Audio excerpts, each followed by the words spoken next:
Hello, everyone. Welcome back to Psychedelics Today. Joined today by Eddy Shoop, nurse practitioner with a lot of other letters there. Really excited to have you today. Thanks for joining. Yeah, thanks for having me. This is a really cool opportunity. I appreciate it. Absolutely. I think it's going to be fun. So, we got connected by the team at the Penn conference, Philadelic, which is going to be, is that coming up in 2 weeks, maybe? Do you know the date offhand? Yeah, November 22nd, I believe, which is a Saturday. Yeah, so if you're near Philadelphia, go check out that conference. It's going to be really cool.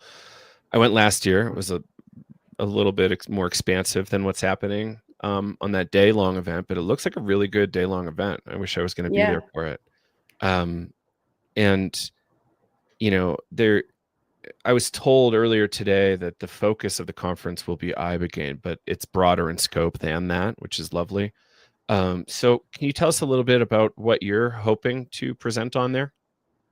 Yeah, so I will be on the patient panel, and I think each person up there has about 5 minutes to talk about, their experience and what they're hoping to project to the people listening.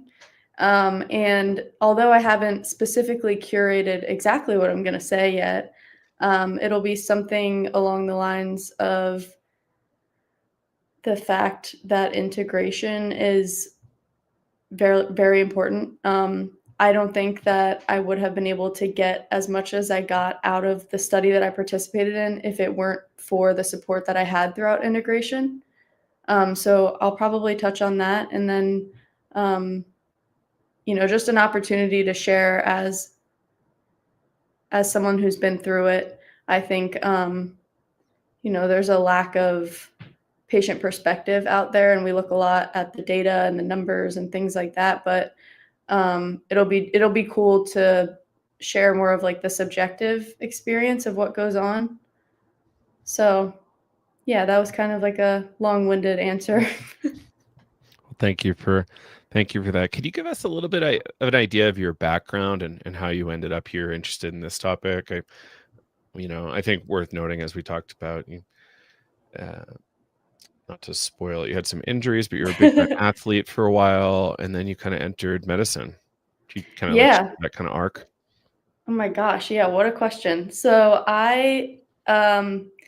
growing up, I played a lot of sports. I was very physical, um, and that I would say that kind of became my identity in a sense. And ended up going to the University of Florida. I got recruited to play lacrosse there, which was a tremendous opportunity. And then I ended up having multiple season-ending injuries. So that was definitely a lot to deal with. And at the same time, there was a lot of mental health stressors going on in my life, not only personally, but with members of my immediate family. And at that time, I was pre-vet. So I wanted to be a veterinarian because I loved animals growing up.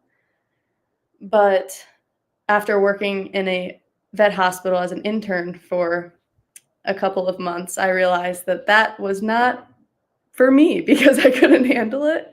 Um, and there was one semester where I ended up taking the semester off, not only for surgery, but for my own mental health. And that's when I kind of ended up doing like an intensive outpatient type of thing. And after that, I realized what I had been through in terms of, learning through family therapy and all the things going on within my own family, and then going through this long treatment process myself. And I was just learning so much. And I realized since I was little, I had such an interest in the human brain and consciousness and all of these things. And it all kind of just came together. And I almost had this like epiphany where I was like, I want to like learn more about the brain. And so that's when I chose the psychiatric mental health nurse practitioner route. Um, and so I changed my major to psychology and finished college, had to take a medical release because, I ended up tearing my ACL, MCL, meniscus, and it was just a really nasty, nasty injury. So it wasn't worth playing again. And then, but it was fine because then I got into Penn for nursing school. And that was like a huge wake up call for me because I had been so invested in sports. And then, here I am. I'm capable of academic things as well. And so that was really rewarding. And then, Penn just was an environment that I could really thrive in. And I felt super supported throughout my whole education at Penn. And that's when my interest in psychedelics really kind of took off. And although I had been through treatment for my obsessive compulsive disorder, throughout college, I felt that I wasn't functioning as optimally as I could have been. I wasn't as happy as I felt like I could have been. And I was exploring ketamine and I was exploring, going back on high dose SSRIs or, diving back into like more intensive therapy. And I didn't really know what to do. And I knew that I was interested in psychedelics. So I went on clinicaltrials.gov. I sent a couple emails out to studies that were recruiting, and it was actually on a Monday. I was about to do ketamine. I was about to start ketamine therapy, and then I got an email from the study recruiters, and they said, "Hey, we need a patient. Can you be here next week?" And at this point, I was not quite in my master's program, but I had a small period of time off, and I made my way up to Yale School of Medicine for the trial, and it was a very pivotal moment in my journey with my disorder, in the most positive way. And so that just really reinforced my interest in psychedelics. And since that, I not only have made huge growth as a person and in my own happiness and my relationship with myself, but yeah, I've also just really grown to want to contribute to this field as much as I can. Well, I appreciate that. It's important and we have so many people contributing. It's the story I like to tell, Eddie, is that we're many decades behind where we should be because of prohibition on the substances and prohibition on science. And we've really, really need to spend so much time and resources catching up to where we should have been on account of prohibition. So many basic Absolutely. questions. We have no clue. And I think, I love the title of the talk you gave at Psychedelics, Beyond the Data, because this, or how do we say that? Psychedel X? Psychedelic. Yeah, I go back and forth with it. I don't really know. and that was kind of like a student run conference, right? Is that? Yeah. Yeah. Uh-huh. Yeah, they did a good job on that. So the idea is that there's a lot of stories that aren't captured, and somehow we're kind of not getting the whole picture when we just look at papers with a lot of numbers, right? Yeah, Like we should look absolutely. at those numbers and understand them, but how do you like to talk about this? Yeah, I mean, I as someone who has been in school for a long time, it can be easy to get wrapped up in the numbers and the science and the pharmacology and the mechanism of action, and that's all super important things to be talking about. But at the same time, when we're speaking about these psychedelic compounds that are so powerful and that take your human experience outside of something that is of what we know on planet Earth, you can't break it down to numbers. Like you need some sort of subjective component where you can really hear what these people are going through, because I really do believe that these self-derived insights that are subjective are that is the mechanism. At least for me, that was the mechanism of my healing. Um, Mm. so I would like to see more voices and people coming forward, even if their experiences are challenging and they don't get something out of it. That's also important. We need to hear as much as we can from the individuals going through it. And I also know that it's challenging to talk about your own battles with mental health, and so maybe that's one of the reasons why it can be difficult to hear people's stories. But yeah, I mean, if you're someone that has something to say, I encourage you to speak up and let your voice be heard to the people doing research on this stuff, because we need to hear it. Yeah. Absolutely. We really do have a lot of reason to thank people who came out about their stories, trusted people with their health in these clinical trials, people that really have been working in the underground for decades, just really not able to show their face or talk about their results or anything for Mm. fear of all sorts of retribution. So, Mhm.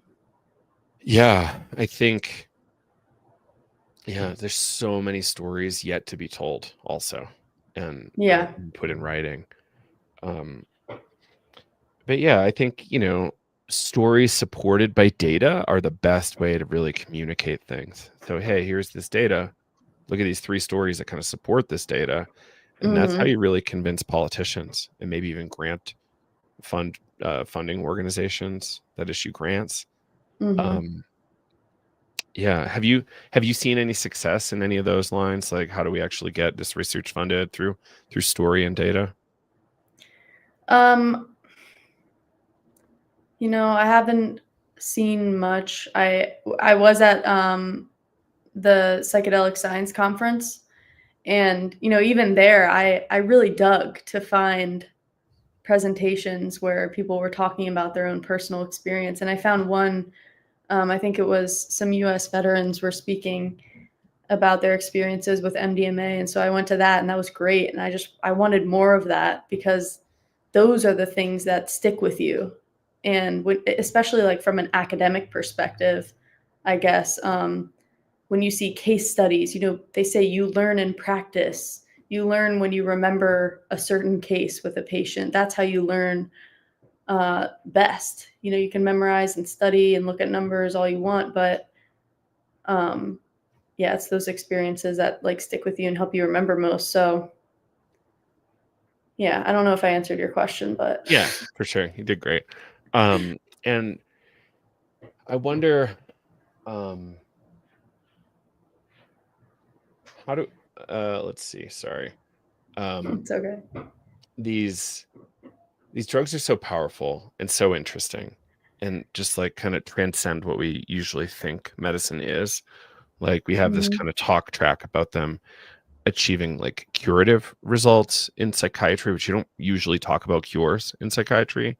Mhm. Um, and none of these things are silver bullets, right? Like it still requires a lot of work. Not just the drug, Mhm. it's just that the drugs with the work can be really, really helpful. Um, maybe beyond SSRIs. Yep. Um, in your schooling, I assume you didn't really talk about psychedelics a ton. Like professors weren't giving you weeks and weeks of psychedelic lectures. No, not weeks and weeks, but shout out to Anita Iyengar at University of Pennsylvania. She's really doing a lot to um, have more education about psychedelics in the School of Nursing at Penn, which is great. No specific like modules on psychedelics while I was in school, but you can tell professors are starting to become more open. They can feel this research kind of creeping up on them, and they know that they're training uh, future practitioners that are going to be practicing with medications that are FDA approved, and we need to be prepared for when this happens. We don't want to be the ones playing catch up, and so I think they're starting to recognize that, and the professors at Penn are doing a great job, trying to implement more education around this. But it's tricky when it's not approved, and so you also don't want to waste time taking away from tools that we already have that are approved. So yeah, Yeah, right on. I think so many people are yearning for deep, deep education at university.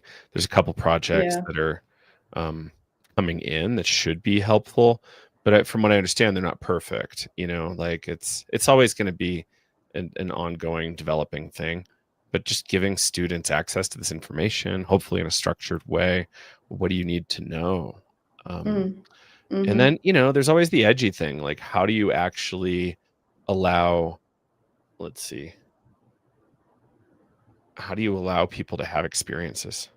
When in the Yeah. early days of LSD, like it was really common to give students LSD so they could actually experience it in this like psychotomimetic framework where you're like instantiating psychosis so you could Mhm. understand it better, maybe. Uh, Right. yeah. Which is interesting. I don't know how I feel about that. I think actually let's get into a fun one real quick. And I think this goes into beyond the data a little bit. So I've been Okay. having debates here and there about psychosis. Like Mhm. psychosis is a really specific diagnosis, right? But it's a really in that specificity, there's a bit of broadness. So I wonder if it's actually a super useful term for us to be using in the psychedelic landscape, because Yeah. my sense is that um, there's a lot of categories of experience and mental states that could fall in that category that aren't Mm. necessarily like bad or harmful to the person, Mhm. and they could actually be therapeutic. Yeah. But this is a speculation, clearly beyond the data. Yeah. So But you're saying for an individual with psychosis? so you're under the influence of psychedelics. Mhm. Theoretically, you could be diagnosed as having psychosis. Oh, yeah. Um, you know, um, is that necessarily a negative thing to fall into the diagnostic category of psychosis if you're in the middle of a psychedelic experience? And isn't it Mm. possible that there's like subcategories inside, like yet to be fleshed out categories of lived experience that would help us have better language when we're trying to talk about psychosis? That's really, really interesting. I've never thought about that before. And the one thing that comes to mind is like I have come across patients with schizophrenia who are psychotic, but they are not in distress. And they are voicing that this has never bothered them. I've been having these visions and these encounters with those beyond humanity since I was 7 years old. And I have a relationship with these abilities, and the medication feels like it's suppressing it. And that is so interesting to me because we have to, for these people, we have to find a balance between feeling grounded on earth, taking care of our body, being able to do ADLs, activities of daily living, and sometimes the medication you need to take it in order to get there, but at the same time, like, not taking away this, as they call it, ability. So I think that's really interesting. And then another thing that comes to mind for me is if people start to say that they have taken psychedelics and therefore they understand what psychosis feels like, that can also be dangerous because people with psychotic disorders are so heavily stigmatized. And so we have to, at least from my perspective, would want to be careful with using that terminology, if that makes sense. But I think it's a Totally. really interesting way to maybe even destigmatize the term as well. So I don't know. That's kind of where I'm going in part. So like if we look at this basic, here's like, Google AI's first response, right? Psychosis is Mhm. defined as the mental state which involves loss of contact with reality, making it difficult to distinguish what is real and what is not. If that's the fundamental baseline, like good God, like Yeah. yeah, that's when is it's rare to not have that sometimes. Yeah. Sometimes we can also be in it for hours, you know. Yeah. Um, That's really interesting. and I liked how you said like the people with schizophrenia with psychosis that aren't in distress. I think that's Yeah. real, and that's That something that we happens. need to like really carefully discuss. Absolutely. And oh my gosh, yeah. Yeah. because, we see people that act not like us, and we need to give them things that make them act more like us. And sometimes I think, after you give them the medication, that's when those negative symptoms really come in, and it really blunts their affect and it makes them less engaged in the world. And, maybe if we didn't give them the medication, yeah, they're out of touch with reality, but are they experiencing a life that's more worth living? Possibly. Um, and so that's something I've come across in practice that has really kind of rubbed me in some ways that are uncomfortable. But yeah, I don't know. Yeah. And like I so when I think this feeds into the psychedelic harms conversation that's developing, and I'm glad it is. I When I see people discussing it, this is the kind of stuff that comes up for me. I'm just like, oh, how do we do this well? Because I'm just like I'm kind of like getting tight as I'm watching the conversation. Oh gosh, guys, like this is needs more care than that. Yeah. Um, and even in sometimes scientific papers, it's hard to get that level of care because you have to be so specific with what you're trying to say, right? Yeah. Um, and yeah, I don't like. So when we talk about the negative psychedelic experiences, we're often saying, "Oh, you became psychotic." It's like, well, that's Mm. not enough of a statement. Yeah. Yeah, For 20 absolutely. minutes, for a day, for 2 days, was that necessarily harmful? And was it harmful because the container wasn't appropriate, Mhm. um, for Mhm. that potentiality? Or was There's it harmful because you didn't have the support to unravel it afterwards? Mhm, Yeah. mhm, exactly. And I think a lot of this comes from the drug war and us not having, like, the last 5, 6, 7 decades or whatever to, like, collectively sort this out. Mhm. Um, Yeah. and now we're dealing with a lot of folks that have, a lot of stigma in themselves about drug harm. Mhm. Yeah. Yeah. Um, yeah. Have you been seeing any good progress in this psychedelic harms conversation? I have to say I haven't been as involved in those conversations as I wish that I was. Mhm, I think that a lot of the involvement I have is more on like the clinical side and the medicalization, just because of the nature of where my like life path has taken me, I guess. But mhm. the harm reduction piece is something that I need to brush up on for sure. Yeah. It's yeah, it's interesting. Well, let's go with one that we can actually speak skillfully about, which is ketamine, right? Like there's this Mm. whole kind of bladder issue that Oh can yeah. develop, and it seems to be with a specific genotype. Like, so, or Mm. I haven't seen genotype, but there's a subcategory of people that have this problem, maybe Mm. metabolize ketamine differently. And yeah, have you seen this characterized at all anywhere? I haven't. I have heard about it. I haven't seen it in practice at all.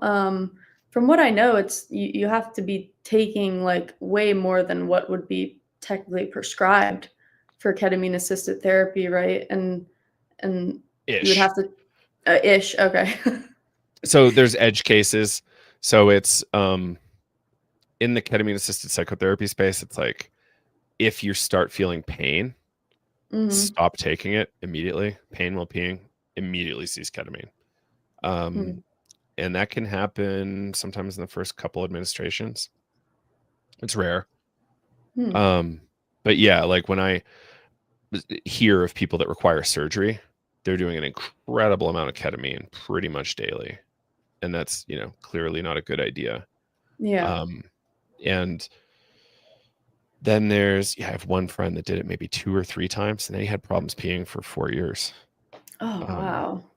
yeah, so edge case, right? This is like one story. Yeah. Um, but, we're seeing a lot of benefit from it, but also harm. Mhm. Yeah. And that goes with anything, right? Yeah. I mean, think about cannabis. There's people with cannabis use disorder. There's people with cannabis induced psychosis.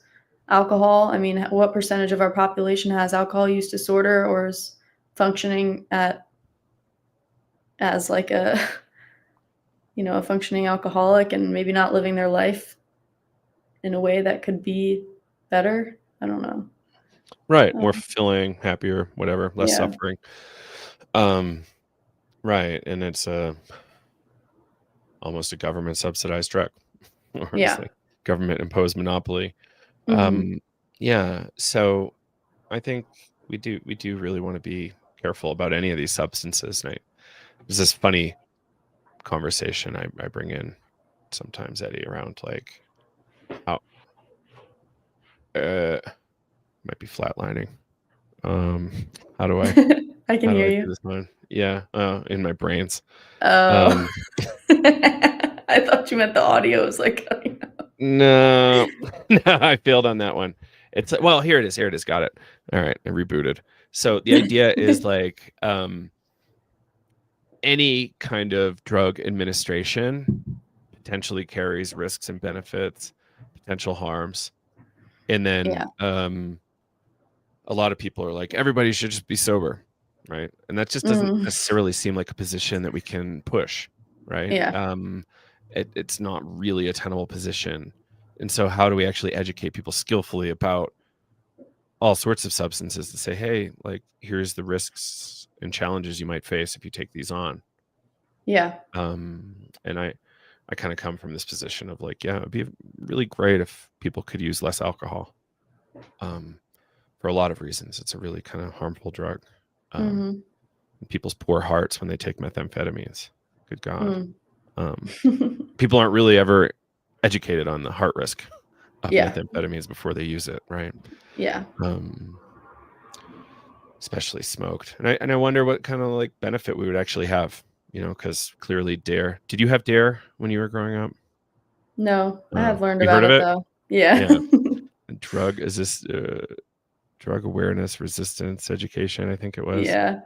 It made me very excited about PCP and LSD at a very young age. Still have not tried PCP.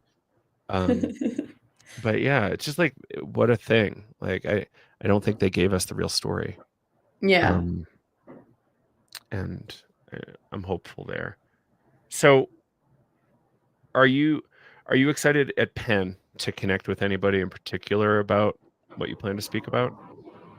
Yeah, I'm excited to connect with all of the people at Penn Psychedelics Collaborative. They've done a really good job organizing this conference. Also, Anita as well. She's really been my mentor throughout all of my education.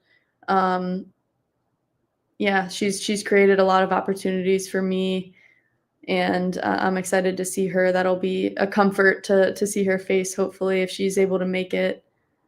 But really quick, back to the education piece that you were talking about. I do think that education right now is so important, not only on the clinical side, but on the public side.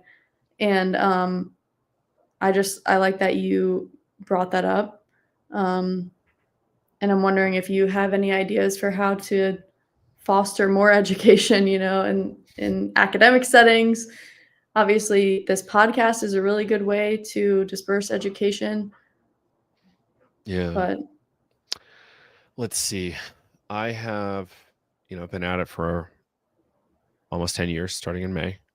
And, our first product that we ever put together to try to pay the bills for podcasting, just for the hosting bills, which is, not terrible amounts of money, was a class for college kids to have an easier time.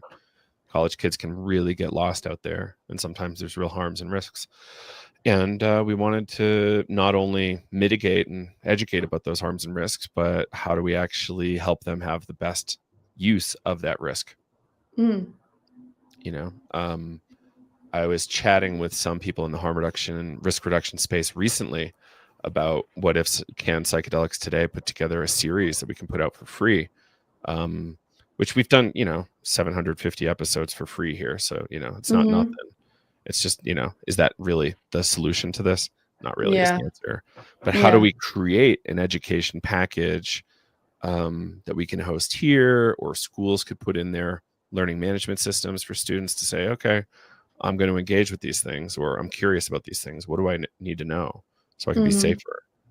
And I think, on one hand, people are going to be hesitant to say, oh, we can't do that because more people are going to use drugs. On the other hand, if we're not educating, we're going to have to catch people in rehab and hospitals, potentially Mhm. more than we would if we actually educated, because, there's this really great success story, Eddie, in UK. The group is called The Loop, and The Mhm. Loop was providing on-site free drug checking anonymously, and hospitalizations year over year dropped 80% Wow. from a music festival. Like, what a huge success, because people would say, oh, Mhm. this has that in it, I'm just going to throw that out.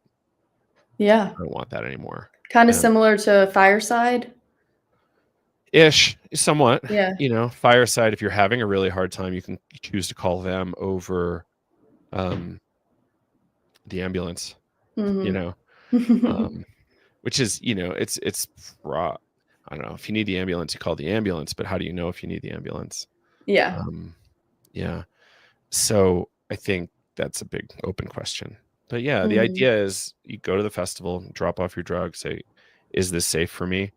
Based on your own analysis. But Mhm. the service, the Loop, just provides you the data, and you get to make an adult decision at Wow. that point, That's right? really smart, yeah. Yeah, and it's effectively illegal here to do that, Right. um, to provide that service based on the Biden Rave Act from a long time ago. And I think it's yeah, people could like lose their property, have property seized, all that kind of fun stuff. If they, and not to mention go to jail if they knowingly had Mhm. drug use on site. Yeah. Um, so the tides are turning. Um, Mhm. University groups are now allowed to actually provide test kits to students. Even 7, 8 years ago, that wasn't really available, even at a place like UC Boulder, which has a Mhm. tremendous amount of drug use. I remember the Psychedelic Club of Boulder actually getting kind of threatened by the university for providing drug checking kits, like by Dance Safe and other groups, because it put their federal funding at risk. Never Yeah. mind the lives of their students that they, Yeah. you know, Yep. theoretically have some responsibility to. Um, yeah. So in terms of education, we need to have education that people are. It's easy to access. They don't get in trouble for accessing it. Hopefully, it doesn't go on their record for accessing it. Mhm. And they can ask questions. They have safe spaces that they can access to learn more. Mhm. Um, yeah, there's just so much there to Yeah. to unpack, and I think we can make a lot of difference, if we start making good structured education available to folks. And I'm told there's people interested in funding that stuff, so hit me up if anybody wants to fund that kind of thing. I'm happy to help keep people out of prison and hospital Yeah. and on the right side of the dirt. Yeah, absolutely. And even requiring it in, psychiatric education, I think would be a huge piece. Yeah, Um, right? Like how do people like yourself speak skillfully to drug using populations? yeah. And,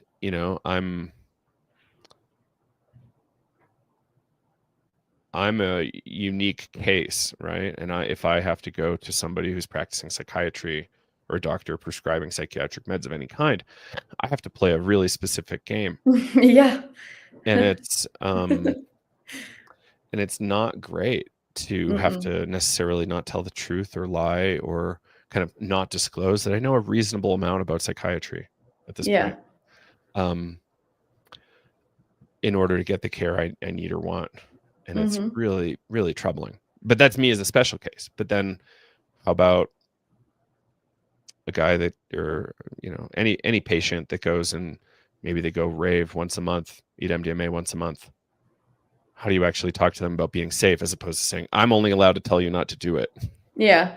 Mhm. I think in the same way, we can say, hey, what if you only drank once a month or Mhm. once a week as opposed to every day, and like kind of trying to actually do the thing that keeps them safe, right?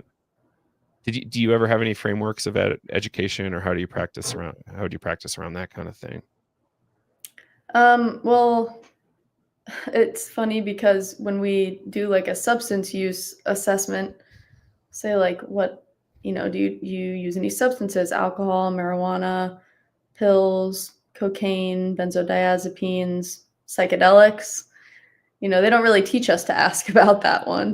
But I always make a point to ask about it because it could be an opportunity to not only maybe like help someone get more out of that the next time they choose to do it, but also, provide some education. Like, do you have a history of schizophrenia in your family? Do you have a history of bipolar mania? And, an opportunity to educate those individuals that, I understand you want to do these to explore and to learn more about yourself, which is great. And you're allowed to do that. But you also need to know that this could throw you into mania. This could throw you into psychosis. And we want to make sure you're safe and you have someone there with you when you decide to use them. So the same way that we give education about the benzodiazepines that we're prescribing, I think it's important for them to be educated on psychedelics as well, especially with the outpour of study results and all these outcomes that we're seeing. I think people are seeing these results and they're wanting to get their hands on them. And these are people that are maybe already taking SSRIs who are interested in trying some MDMA to see if it helps them feel better because the SSRI isn't working. And then, there you risk serotonin syndrome. And so patients need to know about this. So. Mm-hmm. So I want to transition a little bit into this qualitative data conversation and like why are we missing the boat capturing qualitative data in research? And do you have any kind of thoughts on why we're just not capturing that or doing a good job telling those stories? I have a perfect example, actually. Let's have it. Because so the study that I participated in, it was a very, very challenging experience. It was probably the hardest day of my life. And I really didn't reap the benefits of the dosing session until a couple of months afterwards. And it was a really like grueling process trying to figure out, what the insights exactly were and how I'm going to apply that to my life. And it was, I was processing a lot. And at the same time, they did offer to, or they asked me if I would like to participate in the qualitative interview, which was like 45 minutes long. And at the time, I wasn't prepared to talk about it. I hadn't even processed it myself yet. And so I think it would be beneficial, maybe in future research, if possible, to give it some time before you ask people to speak about it. And then at the same time, a number is a number. You write it down, it's one number. But someone's experience, that's a whole lot of words, and that's a whole lot of room, and that's a lot to read. And it's a lot to capture in the right way. So I think that makes it also tricky to kind of display that in the literature. But that's why videos are cool and conferences are cool too. Right. If we look at how MAPS trains people and other groups train people, they're actually playing a lot of video. And so maybe it's not That's structured awesome. data that makes it into papers, right? But it's almost like sports, right? You're playing the tape. Yeah. Like pause and like, here, what you do here. And, I find that interesting and hopeful. But yeah, couldn't we do a lot better if we captured tens of thousands of qualitative data points? And come up, figure out what the themes are. What are the different elements that are arising where we see parallels, and how does that go hand in hand with one substance, with one music playlist, with one disorder that we're looking at? I think we have a lot to learn in psychology and psychiatry as well. And this could be a potential avenue to really expand our understanding of different disorders. So would you think it's a bit of an inoculation against this kind of current replication crisis in psychology? How do you mean? So having all of these stories, they're always going to be unique. You're familiar with this kind of like replication crisis, right? Like say, okay. A lot of classic fundamental stories in psychology are told over and over and over again. And it turns out with a lot of these things, they're, one-off studies. The results cannot be replicated. Mm. And they're foundational to how we want to think about psychology. So, like, the foundational ways we think about psychology are based on science that can't be replicated, therefore major issues.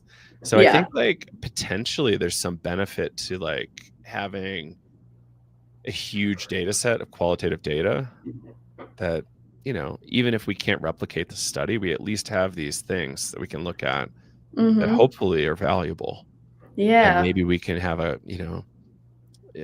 mine them for some sort of hopeful things in the future. Yeah. Yeah, absolutely. Um, yeah. So in your presentation, you talked a little bit about skepticism in Hmm. psychiatry. Can you talk about what you were trying to get at there? Yeah. Um, I think that there are a lot of psychiatric providers that are resistant to um, the potential here with psychedelics. And I think that that is a protective mechanism because, um, we see really severe cases on inpatient psychiatric units where people have induced psychosis, or they have done LSD and it has triggered the onset of schizophrenia. And I think that's scary. And this is also Mhm. something new, and new things are scary. And yeah, I think it's a field that's like grounded in evidence and data. And right now it's tricky because the pharmacological mechanism for how these compounds are working is not fully understood. I mean, really, we kind of have somewhat of an understanding of what SSRIs are doing. Like, we know what antipsychotics are doing. Mood stabilizers, we kind of understand what they're doing at the pharmacological level. But with psychedelics, it's really kind of, we don't know why these hallucinations are happening. And there's no like clear diagram that's showing you why this is making someone feel better. And so I think that, it makes people skeptical, um, which is why I think it's really important that we voice those subjective experiences too. There's a recent conversation that'll get raised at the Psychedelic Lived Experiences conference that's coming up soon. And the conversation's about harms and risks to the placebo group. Mm. Um, I was chatting with a friend the other day about her experience receiving the placebo as part of the MAPS trial and how hopeless that made them. And I was chatting with some friends about their time working at some big research groups like Hopkins or NYU, and just how desperate people are to access these treatments. And it's like their last hope. And then they receive the placebo, and some people will become suicidal, right? Like, Yeah. have you ever I wonder about what kind of qualitative data we could pull from that kind of thing that would be useful. Have Yeah, you ever thought about the placebo groups at all like that? that would be really interesting. I actually did receive placebo in my study, and I came back to get the psilocybin open label. But um, yeah, for me, that was definitely super disappointing. So I would be really interested to see. And yeah, I mean, in a way, does that demonstrate potential bias? I don't know. Well, let's go into that. So in terms of, like, the placebo people having such a negative response and knowing they didn't get it, and Yeah. therefore impacting the data by knowing they didn't get it. Yeah, absolutely. Like, I think there's so many methodological issues of science here in RCTs, double-blind RCTs. Like, I don't Hmm. know necessarily what's better, but I do know that it seems as though we're harming people by doing Hmm. placebo RCTs. Yeah. Um, and um there could be better ways to do this research, you know, Hmm. um, that's not using this methodology. I don't. It might be worse data, but it might be more ethical data, or probably is more ethical data, especially Yeah. if we're dealing with really desperate populations, right? Hmm. Absolutely. Yeah. So I'm curious to see what happens there. Yeah, me too. Because this is really unlike anything the FDA has ever looked at before. Um, so yeah, hopefully we see something change Yeah, soon. please, please, please, please. Yeah, like doesn't it seem like it's just purely compassionate to explore that a little bit more? Like, why would we want to just keep doing that? And Mhm. I felt like Maps was treated a little unfairly, though they could have done it a little better. But if we're looking at these large pharma companies, it's not like these people have the right to go kind of run to the media about it. Yeah, exactly. Mm, right. So, um, yeah, what are you particularly excited about psilocybin, given that was what you received in your trial? Yes, I'm very excited about psilocybin. Um, I I see so many people who, and maybe I am biased because I did have an experience where I had tremendous benefit. Um, but I do wish that other people could have that opportunity like I had. And I encounter patients that I want them to have that opportunity, and I want to see what it can do for them because they've been on 6 different SSRIs. They're getting ECT. They tried TMS. They're, in the hospital, just laying in bed. Like, yeah, I'm participating in groups. I'm taking my meds. Like, I'm still not happy. I'm still not enjoying my life. And it's like, what is the root of that? And, I know potentially something that could maybe help get to the root of that, but I can't use it. It's not available to them. And so that's been really frustrating, but I am super excited about the potential of how many people this can help. And that's really what's driving my desire to want to be more involved. Yeah. What do you for whatever reason, ECT always gets me. Clearly. So when we all right, I've taken very few oaths in my life, and there's this like Hippocratic oath concept, right? Yeah. Of like, do no harm is a general kind of concept, right? But like, I is that really the right? So I get caught on language often.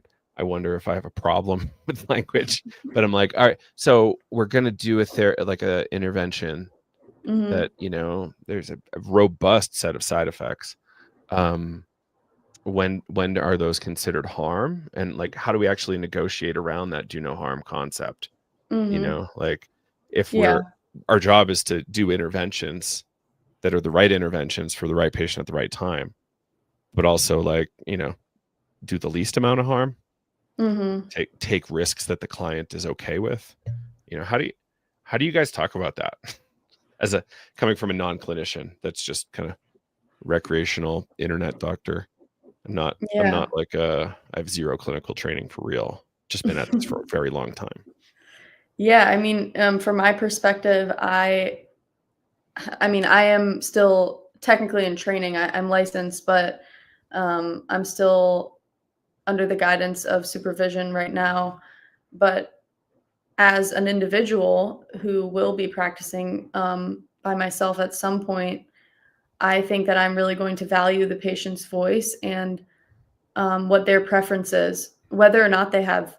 I mean, capacity always comes into play. Someone may not have capacity, which means they don't understand their diagnosis. They don't understand that they have their diagnosis, and they don't understand the risk versus benefit of receiving treatment for their diagnosis. Someone that lacks those elements, maybe I have to make a decision for them in order to get them to a place where they're better. But someone that has capacity to any degree, I think, deserves a seat at the table and making a decision for their treatment. And I have encountered providers that maybe don't give them a high enough seat at the table, quite frankly. Mhm. And they say, this is the next option. And in the back of my mind, I'm thinking, there's actually other options that we haven't really discussed. um, so yeah, that's just the way I think about it. Because after all, this person knows themselves better than you do. You might know all the science and all the potential avenues for treatment, but at the end of the day, you will never be inside that person's mind and understand their experience. And Hmm. yeah. Yeah. I, what's our phrase? You are the world's foremost expert on you. Yeah. And like to suppose that somebody's like a bigger expert just doesn't really seem great, right? Um yeah, and how do we do a little bit better there? I wonder. I think um yeah, humility training of some kind, being part of this psychedelic training is a big deal. And Hmm. just because you've had this experience and you read this in the books and whatever, it doesn't mean this new person's not radically different from that training. Yeah. Hmm. So from your lived experience of going through a trial, did you observe things that you thought could have been executed on better from a say this wasn't a clinical trial and say it was actually a Hmm. treatment? Like, do Yeah. you see things that could have been done that would have been better? Oh yeah, absolutely. So even despite the fact that the environment that I was in was not a pleasant one, I Hmm. still got a lot out of this therapy. Um, but yeah, I mean, it was on an inpatient psychiatric unit, which means I have no access to my phone. A lot of my belongings were confiscated from me, toiletries. You can't have certain clothing. You're sleeping on the most uncomfortable bed. The windows in your room don't open. You don't have access to the blinds behind the rails on the window because this is how we treat psychiatric patients in the United States. This is the environment that we put them in. Um, you can't even have visitors. Visitors have to come at a very certain time and has to be scheduled. And uh, nurses are overworked, especially nurses working on psychiatric units where they have to administer medications to people uh, without their consent, essentially. And that's not a fun thing to do. Um, so the environment that I was in, the research team was working within the entity of the hospital. And so when the research team was gone after 5 p.m., I'm just a psychiatric patient to them. After my after my dosing day, I had probably one of the worst headaches I've ever had in my life because of how much I was crying. Hmm. And I asked for Advil, and that wasn't on my medication list, so I couldn't get Advil because sorry, I'm the nurse, it's not on your med list, I can't give it to you. And so that's something I had to deal with. The food wasn't good, and it gave me a window into what like the way that we are treating people with mental health disorders that are being hospitalized for their mental health. And I just think there has to be another way. There has to be another way. It is prison. And I know this sounds like really harsh, but it is. Like, we need to start calling it what it is. We need to change something about this because it's not an environment that people can thrive in. And, they can't even use pens or pencils. They can't. I mean, one of my family members was hospitalized for psychiatric reasons, and they weren't even allowed to have sheets on their bed. They had to sleep on the plastic because they were a risk of suicide. They couldn't even use a fork. They had to use a spoon to eat things that normally you would eat with a fork. I mean, there has to be another way. How is someone supposed to recover in an environment like that? And a lot of the time when it's depression, especially, you have to wait 4 to 6 weeks for the SSRI to kick in. And, then you also have them sitting in this environment and it's just babysitting practically. But I'm getting side railed. But yeah, that could be different. The environment, but I mean, have it in nature, anything that's less sterile. And I think I actually was the last patient or participant in that study. And they actually switched out because I think the one that I was in was phase 1 or phase 2. And so now they've entered, I think maybe phase 3. And so they're in an outpatient setting.